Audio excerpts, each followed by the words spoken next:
आपने सुना होगा, समाज में देखा भी होता है, जब कभी हमारे जीवन में कोई कठिनाई परेशानी आदि आती है तो हम ईश्वर को ही याद करते हैं।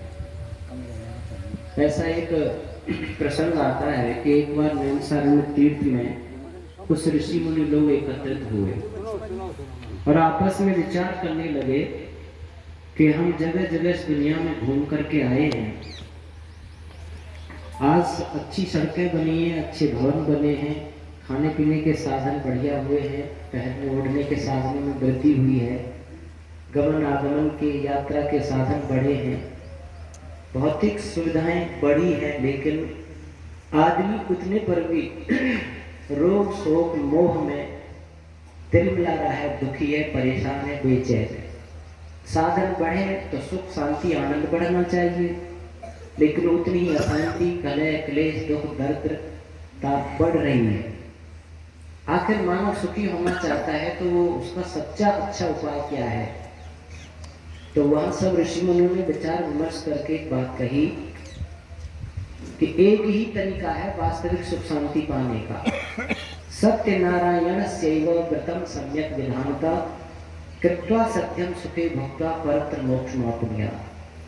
कि सत्यनारायण भगवान की व्रत कथा को सुना जाए और उसको जीवन में अपनाना जाए, भक्ति भावना से जीवन संभाला जाए, तो कृत्वा सत्यम सुखे भक्त्वा, ऐसा करके सत्य माने आज ही सुख का भोग करेंगे और परत्र मोक्ष मापनिया, और जब इस देह को छोड़ के जाएंगे तो मुक्ति स्वर्ग उनको परलोक में प्राप्त होगा।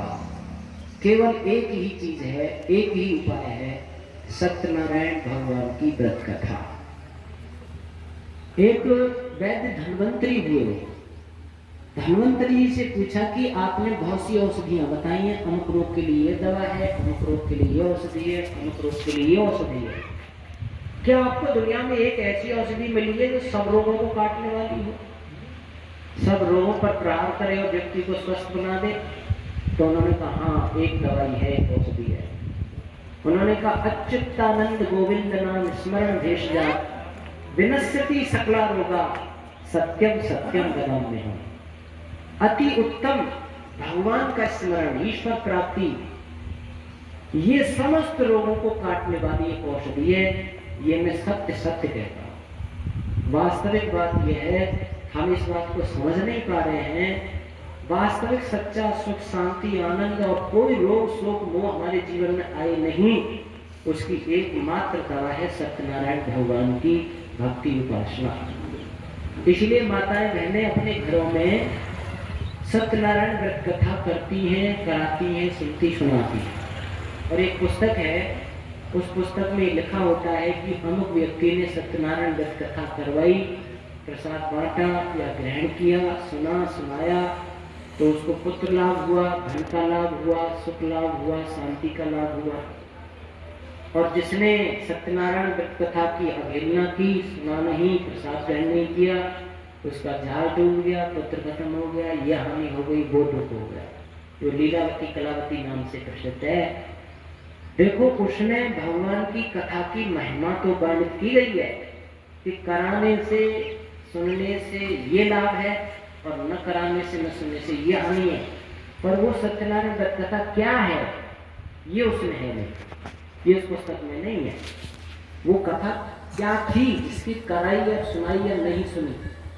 तो आइए हम उस सत्यनारायण व्रत कथा जो अनादिकाल से चली आ रही है, जिसको सुनकर पढ़कर जीवन में अपनाकर जीवन को धन्य करके अपना चली गई, कुछ चंद वेद मंत्रों के आधार पर चर्चा 7 दिन में हम आपके बीच करेंगे। आज हम ये चर्चा करेंगे, ये सत्य क्या है, नारायण क्या है, व्रत क्या है, कथा क्या है। ये जो 4 शब्द लिखे हैं, इनका वास्तविक अर्थ क्या है। एक बात और ध्यान देंगे, जो सत्यनारायण भगवान है वह ही अपने नाम स्वरूप कार्य महिमा को बताता है, जो वेद के अंदर है। वेद के द्वारा ही निकाल कर ऋषि मुनियों ने हमें भगवान के वास्तविक नाम स्वरूप को जनाया है। उस आधार पर ये सत्यनारायण व्रत कथा क्या है, ये चर्चा आपके बीच में करेंगे। आज ये देखते हैं ये सत्य क्या है जो सत्यनारायण व्रत कथा में शब्द आता है। तो सत्य के बारे में महर्षि मनु लिखते हैं, यदस्ति त्रिषु कालेषु न बाधते इति तत्सत् ब्रह्म। यानी 3 काल है, भूत, वर्तमान और भविष्य। भूत जो पहले गुजर गया समय, वर्तमान में अब चल रहा है, भविष्य जो आने वाला है। इन तीनों कालों में जो चीज एक रस रहती है, बदलती नहीं, कम ज्यादा नहीं होती, एक रस रहती है, उसको सत्य कहते हैं। और 3 दुनिया में सत्य हैं जो बदलते नहीं है, प्रकृति, जीवात्मा और परमात्मा, एक रस रहते हैं। ये तो सृष्टि है, उसकी विकृत अवस्था है, लेकिन इसकी मूल अवस्था प्रकृति की बात कर रहे हैं। और जीवात्मा जो हम सब के अंदर है, उसमें भी उतार चढ़ाव बदलाव नहीं आता। और भगवान ईश्वर जो इस शरीर सृष्टि संसार रूपी शरीर में है। लेकिन जो सत्यनारायण व्रत कथा में सत्य है वो क्या है? तत्सत ब्रह्म। तत् माने वह, सत्य माने जो सत्य है वो है ब्रह्म, वो ईश्वर है। अर्थात सत्य क्या है? ब्रह्म ही है। सत्य क्या है? जिस पर ये सारी सृष्टि चल रही है, घूम रही है, व्यवस्थित है, वो मूल सत्य है जो इस शरीर संसार को धारण किए हुआ है। सत्य हमेशा स्थिर रहता है और चीज घूमती रहती है, ऐसे समझो उसको। जैसे एक आप साइकिल का पहिया है, उसमें एक चीज स्थिर रहती है, कीली, मायनी, एक्सल उसका, और पहिया उस पर घूमता है। जैसे माता मैंने पहले चाकी चलाती थी तो उसमें मायनी जो है वो स्थिर रहती है और पहिया पार्ट जो है वो घूमता रहता है, कीली जो है। इसी बात को लेकर तो जो कृष्ण जी ने अर्जुन को समझाते कहा है, ईश्वर सर्वभूतानां हृदय से अर्जुन तिष्ठति भ्रामयन् सर्वभूतानि यंत्रारूढ़ानि माया। एक बार परमात्मा सबके हृदयों में स्थिर है। परमात्मा हिलता डुलता नहीं है, इधर उधर नहीं होता है, जाता आता नहीं है कहीं, कीली की तरह स्थिर है। और फिर वो भ्रामयन् सर्वभूतानि, सब भूतों को ऐसे यंत्र की तरह घुमा रहा है, भ्रमण करा रहा है। और एक सिद्धांत है, कोई चीज स्थिर रहेगी तभी दूसरी घूमेगी, स्थिर नहीं रहेगी तो दूसरी चीज घूमेगी ही नहीं। जैसे पृथ्वी घूम रही है, चंद्रमा घूम रहा है, सभी ग्रह उपग्रह घूम रहे हैं, तो कोई चीज स्थिर है उस पर घूम रहे हैं। हम घूम रहे हैं, कोई चीज स्थिर है तब घूम रहे हैं। जैसे कीली स्थिर रहती है तब पानी घूमता है, वैसे ईश्वर स्थिर रहता है और फिर दुनिया को वो घुमा रहा है। ये सिद्धांत है। तो जो ये सत्य है, उस सत्य को समीप जो पहुंचता है वो क्या हो जाता है? वो सत्य में ही हो जाता है। जैसे उदाहरण के लिए माता बहनें जानती हैं, आप भी ने देखा पहले जब आप चाकी चलाते थे तो उसमें दाने डालते हैं और जो दाने उस मायनी के आसपास चिपक जाते हैं कीली के, तो वो तो बचे रहते हैं पिसने से, और जो उसे छोड़ जाते हैं वो पिस जाते हैं, आटा बन जाते हैं। फिर आटे में पानी डाला जाए, नमक डाला, फिर रगड़ना पड़ता है, फिर रगड़े बेला जाना है, फिर तवे पर डाला, फिर अग्नि कसेगा। कितनी दुर्गति होती है फिर पिसने के बाद। और जो वहीं चिपके रहेंगे, ना पिसे, ना भस्वा लगा, ना रगड़ा लगा, ना अग्नि पर तपे, सुरक्षित ज्यों की त्यों रहे। वैसे ही जो सत्य ब्रह्म परमात्मा के इर्द गिर्द चिपक जाते हैं विचारों से, भगवान से जो जुड़ जाते हैं, ये जन्म मिला इसके बाद तो मरेंगे, लेकिन फिर जन्म और रूपी पाटों के बीच में पिसने से दुख सुख रूपी 2 पाट है, कभी सुख कभी दुख। उस दुख सुख रूपी पाट के पिसने से भी बचे रहते हैं, जीवन मुक्त हो जाते हैं। जो भगवान रूपी सत्य से कीली से जुड़ जाते हैं वो जीते जी मुक्त हो जाते हैं, दुनिया के दुखों से छूट जाते हैं। कितना भी उतार चढ़ाव दुनिया में आए, उनके अंदर कोई बदलाव नहीं आता, वो एक शांत और गंभीर आनंदित बने रहते हैं। और नहीं तो थोड़ी कोई फायदा हो गया तो बड़े खुश हो गए, थोड़ा नुकसान हो गया तो रोने लग गए, मर गए फिर खुश हो गए, फिर रोए, फिर खुश हो गए, फिर रोए। जिंदगी ऐसी चली जा रही है, रोते जब सोते रोते, थोड़े हंसते रोते हंसते जिंदगी बीत रही है। पर जो वास्तव में मायने से, कीली से, ब्रह्म से, सत्य से जुड़ जाते हैं, वो फिर इन दुख सुख जन्म मरण की पाटों के पिसने से बच जाते हैं। आगे फिर नारायण किसको कहते हैं? नारायण दो शब्दों के मेल से बना है, नारा धन अयन बराबर नारायण। जैसे रामायण, राम धन अयन रामायण, वैसे ही नारायण। तो यहाँ नारायण का अर्थ दिया है महर्षि मनु ने, आपो नारा इति प्रोक्ता आपो वै नरसिंहव ता यदस्यायनं सर्वं नारायण स्मृतः। यानी जन जीव आदि जितने भी पदार्थ हैं वो सब नारा में आते हैं, और अयन कहते हैं निवास स्थान को। ये दुनिया के सब जीव आदि जिस पर ठहरे हुए हैं उसको कहते हैं नारायण। हमारा जो जीवन है, हम किस पर ठहरे हुए हैं, वो है नारायण। एक आधार होता है, एक आधे होता है। थोड़ी संस्कृत भाषा में, जैसे मैं आधे हूं और ये कुर्सी मेरा आधार है जिस पर मैं ठहरा हुआ। इसको ऐसे समझो, एक वृक्ष में घोंसला लटका है, उस घोंसले में पक्षी बैठा है। उस पक्षी से पूछो, बताओ तुम किस पर ठहरे हो, क्या आधार है तुम्हारा? तो वो कहेगा घोंसला जिस पर मैं ठहरा हूं। पर पक्षी भूल कर रहा है, घोंसला भी तो किसी पर ठहरा हुआ है, तो वो है वृक्ष। पर वृक्ष भी तो किसी पर ठहरा हुआ है, वो है पृथ्वी। पर पृथ्वी तो किसी पर ठहरी हुई है। अंत में आप जाओगे तो ये सब किस पर ठहरा हुआ है? वो है नारायण ब्रह्म।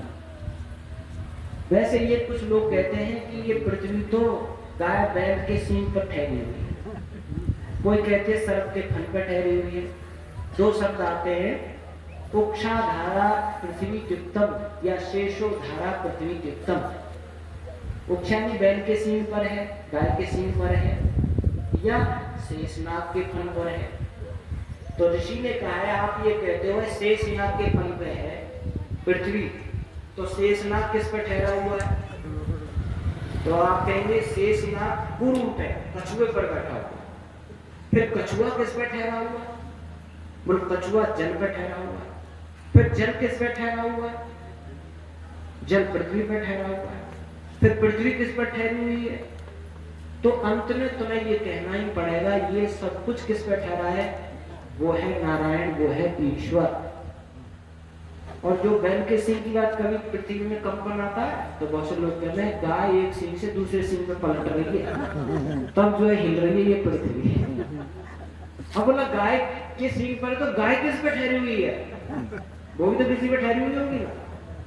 ये सब कुछ जिस पर ठहरा है उसको नारायण कहते हैं, जो ईश्वर पर ठहरा हुआ है। इसलिए महर्षि व्यास ने महाभारत में एक बात कही, केचित वदन्ति धनहीन जनो जघन्य, केचित वदन्ति गुणहीन जनो जघन्य, व्यासो वदति अखिल शास्त्र ग्रह प्रणेता, नारायण स्मरणहीन जनो जघन्य। व्यास जी कहते हैं, कुछ लोग ये कहते सुने जाते हैं कि जिसके पास में धन नहीं है वो व्यक्ति गरीब है, अभागा है, वो व्यक्ति दुर्भाग्यशाली है। पर मैं धनहीन व्यक्ति को अभागा नहीं कहता। कोई कहते हैं किसी के पास संतान नहीं है तो वो संतान से दुर्भाग्यशाली है, अभागा है। लेकिन मैं संतानहीन व्यक्ति को भी अभागा नहीं कहता हूँ। व्यासो वदति अखिल शास्त्र ग्रह प्रणेता, व्यास जी बोलते हैं जो अखिल शास्त्रों में घूमे हुए, देखे हुए, पढ़े हुए, वो कहते हैं अभागा मैं किसको मानता हूँ, दुर्भाग्यशाली किसको मानता हूँ, गरीब किसको मानता हूँ? नारायण स्मरणहीन जनो जघन्य।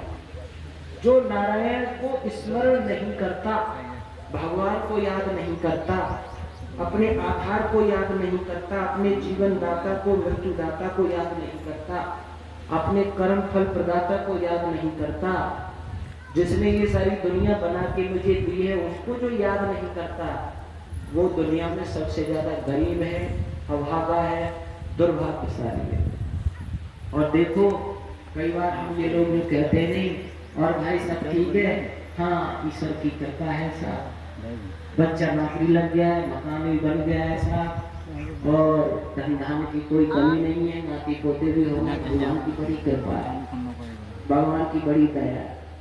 तो ये भगवान की दया कृपा मत समझो, ये तो सबके ऊपर है। गलत काम करने वालों के भी मकान बन जाते हैं, उनके भी संतानें हो जाती है, व्यवस्था भी हो जाती है, नौकर भी लग जाते हैं। सबसे बड़ी दया कृपा किसके ऊपर है? जो ईश्वर को याद रखता है, जो धर्म को याद रखता है, जिसका चाल चलन आध्यात्म में हो गया है, जिसके चाल चलन में पवित्रता शुद्धता आ गई है। भगवान की कृपा समझो, भगवान की कृपा समझो। तुम सत्संग सुनने आ गए हो, भगवान की कृपा समझो। वेद पढ़ रहे हो, यज्ञ कर रहे हो, संध्या कर रहे हो, भगवान की कृपा समझो। आप इन अच्छी बातों को सुन रहे हो, सुना रहे हो, ये भगवान की कृपा है। बाकी तो धनधाम भौतिक साधनों में तो दुनिया जी रही है, मर रही है, जा रही है। ये तो बनाई भगवान ने हमारे लिए है। ये तो ज्यादा प्रयत्न साध्य नहीं है, मिलते ही है। संसार हमारे लिए ही है, प्रयत्न साध्य है आध्यात्म को अच्छा बनाना। इसीलिए उस दिन भगवान की कृपा दया समझना अपने ऊपर ज्यादा। तुम जब तुम्हारी रुचि ईश्वर भक्ति में, नारायण की याद में जा रही हो, तब समझना। ऐसा व्यासी मानते हैं। और आगे चल करके व्रत शब्द इसमें आता है। व्रत क्या है? व्रत कहते हैं एक प्रतिज्ञा को, एक संकल्प को, एक निश्चय को, निर्णय को। व्रत कहते हैं अपने को एक मर्यादा में बांध करके जीना। आज से मैं ये काम करूंगा, अच्छा काम ये करूंगा, ये बुरा काम छोड़ दूंगा, ये व्रत है। आज से मैं संध्या किया करूंगा, करूंगी, आज से मैं हवन करूंगा, आज से मैं बड़ों का पैर छू के आदर किया करूंगा, आज से मैं सत्य ही बोलूंगा, झूठ नहीं बोलूंगा, आज से मैं चोरी नहीं करूंगा, शराब नहीं पीऊंगा, गुटखा नहीं खाऊंगा, गलत शब्द नहीं बोलूंगा, गलत काम नहीं करूंगा। ये व्रत है। ये अच्छा काम करूंगा, ये बुरा काम नहीं करूंगा। ऐसा संकल्प पूर्वक, मर्यादा पूर्वक जीवन जीना, इसको व्रत कहते हैं। यहाँ सत्यनारायण में जो व्रत आता है वो है कि इस समय में सत्यनारायण भगवान का ही चिंतन, मनन, ध्यान, उपासना करूंगा, करूंगी। ये हो गया व्रत। जिस समय देखो भगवान का भजन या यज्ञ आदि कर रहे हो, उस समय दुनिया के सारे काम छोड़ देने चाहिए, उसी काम को ही करना चाहिए।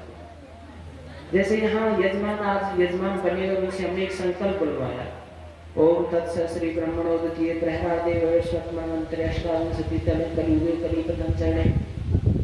ऐसा कहके यजमान कहता है, इस घड़ी मुहूर्त में स्थान में बैठकर मैं दुनिया का सबसे बड़ा यज्ञ करने का व्रत लेता हूँ, संकल्प लेता हूँ। अब वो व्रती हो गया। अब आचार्य 1 घंटे 8 घंटे जो भी कराएंगे तो हवन ही करूंगा और कोई दूसरा काम नहीं करूंगा। अब हवन में स्तुति प्रार्थना उपासना के मंत्र बोल रहे, ओम विश्वान देव सत्तर। यजमान कर, अरे भाई वो आदमी नहीं है, उसको लेकर के आओ। ओम हिरण्य गर्भ, कौन आ गया? हेलो, हाँ मैं थोड़ा हवन कर रहा हूँ, और वहां चले जाना, ये ले आना, वो ले आना। ओम यात्मदानंद, अरे वो प्रसाद नहीं आया, प्रसाद लेकर के आओ। कभी इधर कभी उधर, कभी संकल्प लिया यज्ञ करने का, भगवान के भजन का। ये कहते हैं ना, अथ स्तुति प्रार्थना उपासना। अब शब्द संकल्प का ही प्रतीक है। अब मैं भगवान की स्तुति प्रार्थना उपासना करने का व्रत लेता हूँ, और वो विश्वानी देव मंत्र से भगवान का भजन करना शुरू कर देता है। अब भगवान का भजन तो छोड़ दिया, संसारी काम करने लग गया, तो उसको कहते हैं भंगी, व्रत भंगी। उसी को भंगी कहा जाता है जिसने व्रत को भंग कर दिया, लिया व्रत भगवान के भजन का, काम करने लगा संसार का। ऐसे लोगों को व्रत भंगी, तो उसको क्या क्या कहा जाएगा, उसको क्या उसको गति होगी, आप सब जान सकते हैं। इसलिए योग कर्मसु कौशलम, योग क्या है? जिस कर्म को आप कर रहे हो उसी में ही पूरा मनोयोग आपका लगे, तो ही सफलता प्राप्त होती है। आप कर कुछ रहे हो, सोच कुछ रहे हो, क्रियाएं कुछ हो रही हैं, तो उसकी पूर्ण सफलता फल आपके खाते में नहीं आ सकता, क्योंकि पूर्ण भाव और मनोयोग से आपने वो काम किया ही नहीं है। इसीलिए हमें क्या करना है?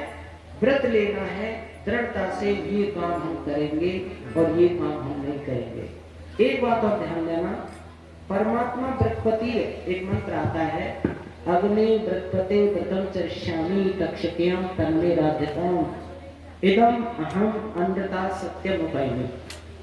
हे अग्निश्वरूप परमात्मन, आप व्रतों के पालक हैं, व्रतपति हैं।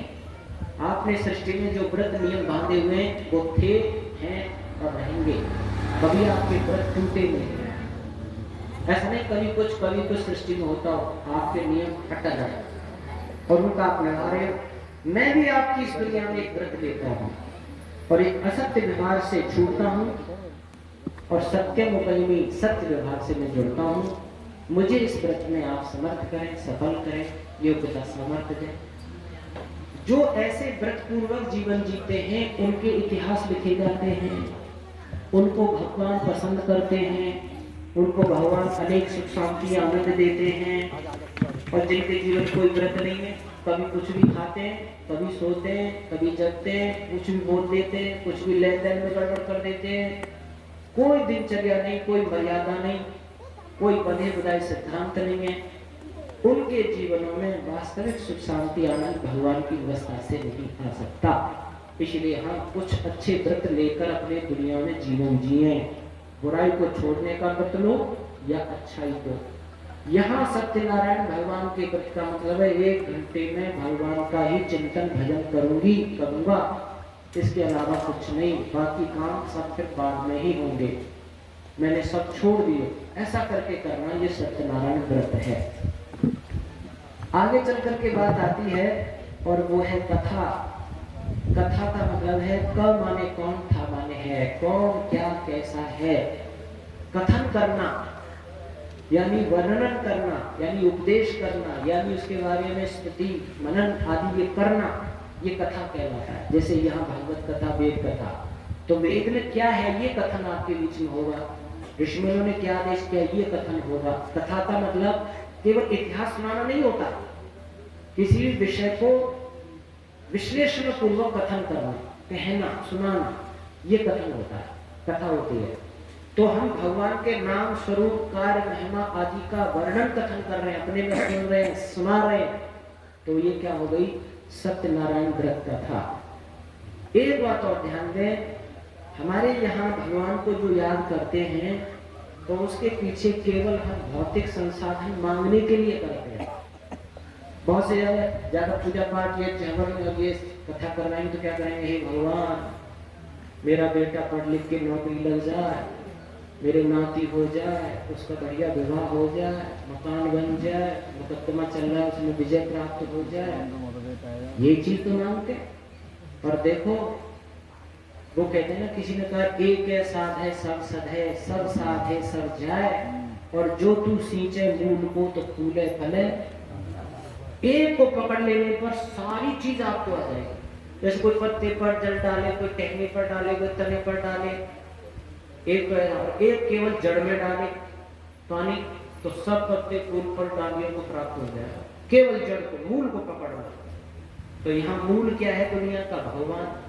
केवल भगवान को पकड़ने पर सारी दुनिया आ जाती है, सारी दुनिया। जैसे उदाहरण के लिए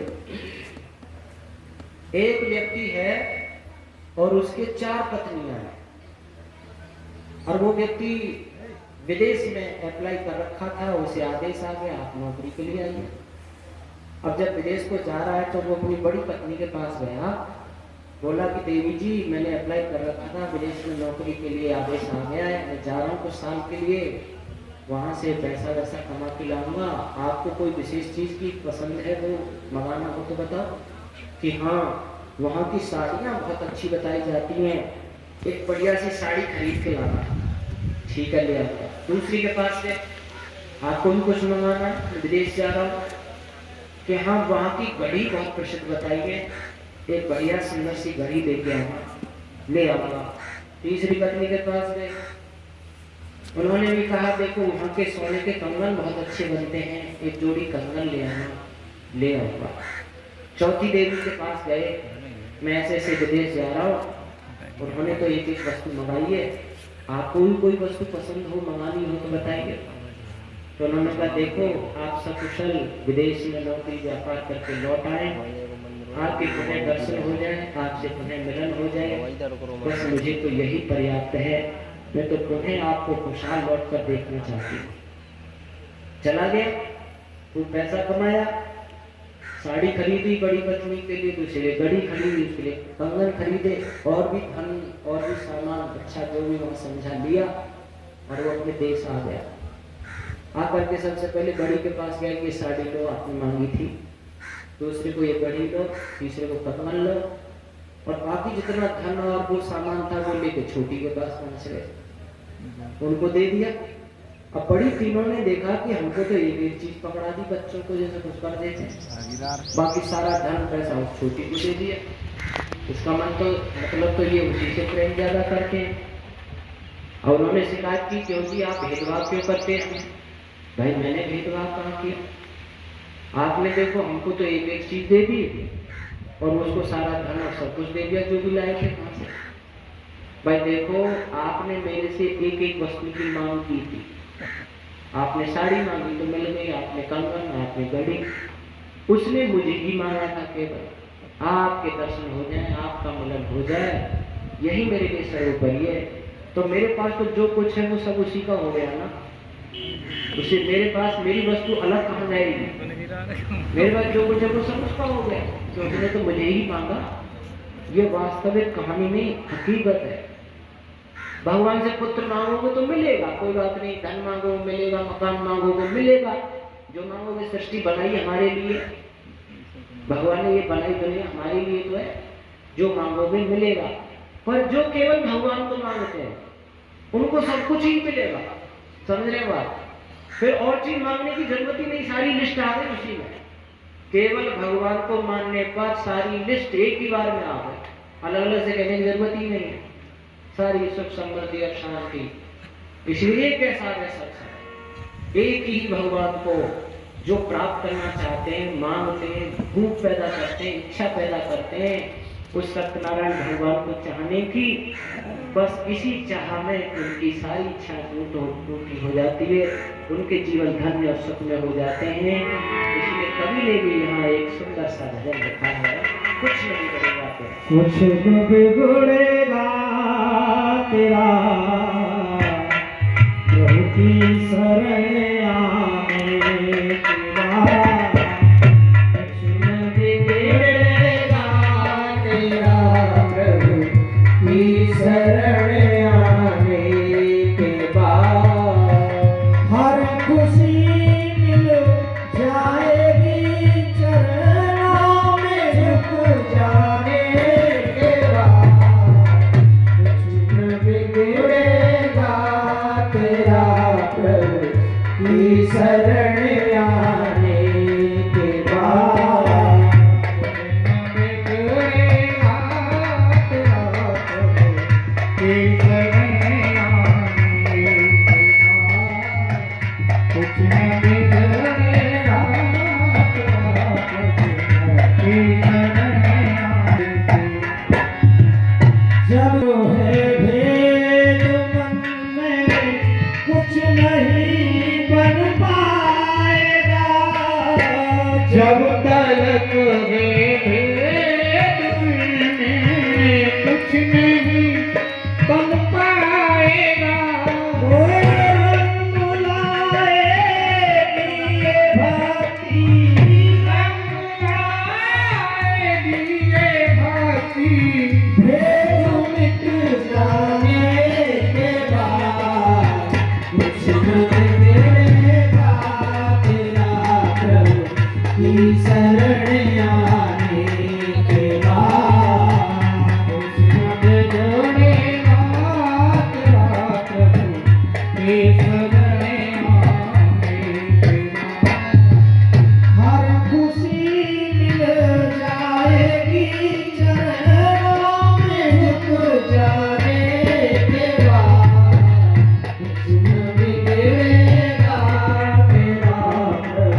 प्रभु की शरण आने के बाद।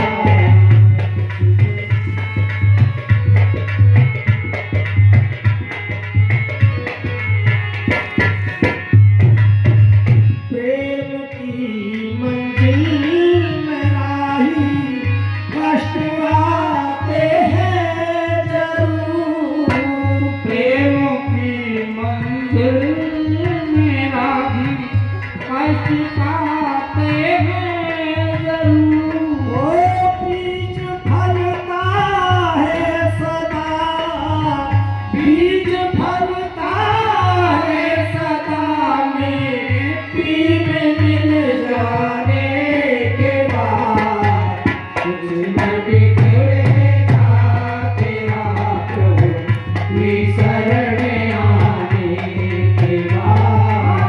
कुछ न बिगड़ेगा तेरा प्रभु की शरण आने के बाद। ओ हर खुशी मिल जाएगी, हर खुशी मिल जाएगी, चरणों में झुक जाने के बाद। बिगड़ेगा तेरा प्रभु की शरण आने के बाद। बिगड़ेगा तेरा। जिंदगी विषयों में खोई इस चिंतन ना किया। जिंदगी विषयों में खोई